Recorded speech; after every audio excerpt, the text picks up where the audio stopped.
निकाय चुनाव में अखिलेश यादव और जयंत चौधरी के बीच जो दूरी दिखी, क्या वो अब सपा गठबंधन में दरार का रास्ता तैयार कर देगी?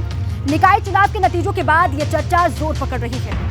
ऐसे संकेत मिल रहे हैं कि जयंत चौधरी 2024 में अखिलेश यादव का साथ छोड़कर राहुल गांधी के साथ सियासी बिसात बिछा सकते हैं। और इसके पीछे दो बड़ी वजह बताई जा रही है। पहला, निकाय चुनावों में दिखी सीटों को लेकर खींचतान, और दूसरा, राहुल गांधी से जयंत की नजदीकी, और राजस्थान में कांग्रेस के साथ रालोद का गठबंधन।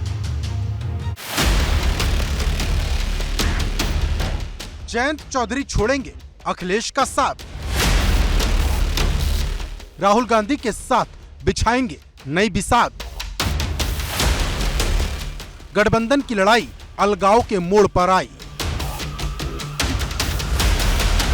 निकाय चुनाव के दौरान सपा और रालोद के रिश्तों में खींचतान की जो तस्वीर नजर आई थी, अब वो गठबंधन में दरार का संदेश देने लगी है।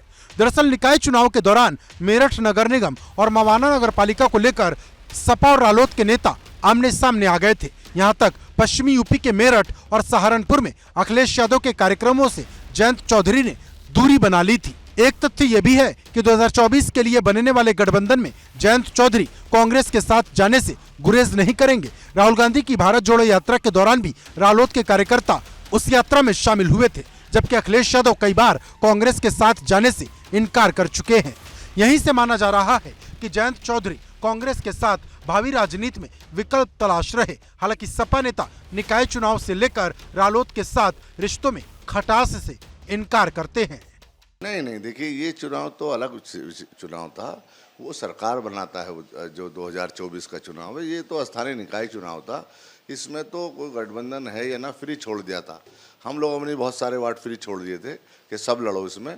आरएलडी से हमारा समझौता है, गठबंधन है, और ये राष्ट्रीय नेतृत्व हमारा तय करेगा।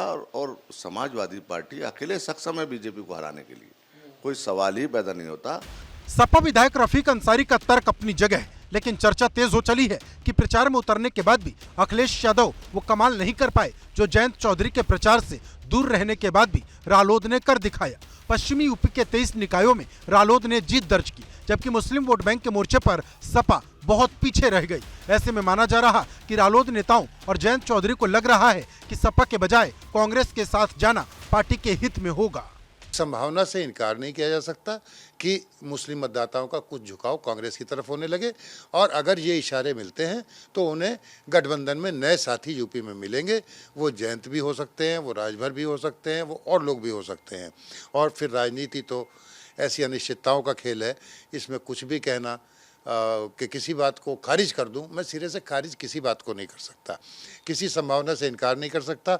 और जैसा पुरानी कहावत है, राजनीति में कोई स्थायी दुश्मन या दोस्त नहीं होता। साफ है कि निकाय चुनाव के नतीजों ने पश्चिमी यूपी के समीकरणों को बदला है। मुस्लिम बहुल मुरादाबाद में कांग्रेस का प्रदर्शन इसका सबसे सटीक उदाहरण है। यहाँ भाजपा के बाद कांग्रेस दूसरे नंबर पर रही, जबकि सपा प्रत्याशी रईसुद्दीन जमानत तक नहीं बचा पाए। मेरठ में भी सपा का गुर्जर वाला दांव नहीं चला। दूसरा, पश्चिमी यूपी में 1 दर्जन से ज्यादा ऐसी सीटें हैं जहां जाट और मुस्लिम समीकरणों के आसरे जीत के दरवाजे तक दस्तक दी जा सकती है। कहा जा रहा कि रालोद की नजर इन्हीं सीटों पर है। जहां जहां राष्ट्रीय लोकदल समाजवादी पार्टी का गठबंधन जमीन पे काम किया है, वहां वहां ना तो बहुसंख्यक में बिखराव है, ना अल्पसंख्यक में बिखराव है। सब लोग एकजुट रहे हैं, और एकजुट होकर सरकार की आंखों में आंखें डालकर, सरकार के विपरीत वोट डालकर अपने प्रत्याशियों को जिताने का काम किया है। बीजेपी का रास्ता रोक पाएंगे? पूर्व में भी बीजेपी का रास्ता हम ही लोग रोक पाए हैं, और आगे भी हम ही लोग रोक पाएंगे। अखिलेश यादव के बिना और बिना चुनाव प्रचार करे ही पश्चिमी उत्तर प्रदेश में मजबूत उपस्थिति दर्ज कराने वाले जयंत चौधरी राहुल गांधी का हाथ पकड़कर 2024 में बीजेपी के लिए मुश्किलें खड़ी कर सकते हैं। अब ये नया गठबंधन अखिलेश यादव के साथ बनेगा या उनसे अलग रहकर, ये भविष्य की संभावनाएं और हालात तय करेंगे। लेकिन इतना जरूर है कि अखिलेश यादव से मुस्लिमों की दूरी बहुत कुछ कहानी बयां कर रही है। हालांकि अब तक तस्वीर पूरी तरह से साफ नहीं है कि रालोद सपा को छोड़कर कांग्रेस के साथ जाएगी या फिर नहीं, लेकिन राजनीति में हलचल जरूर बढ़ गई है। मेरठ से सनुज शर्मा, एबीपी गंगा।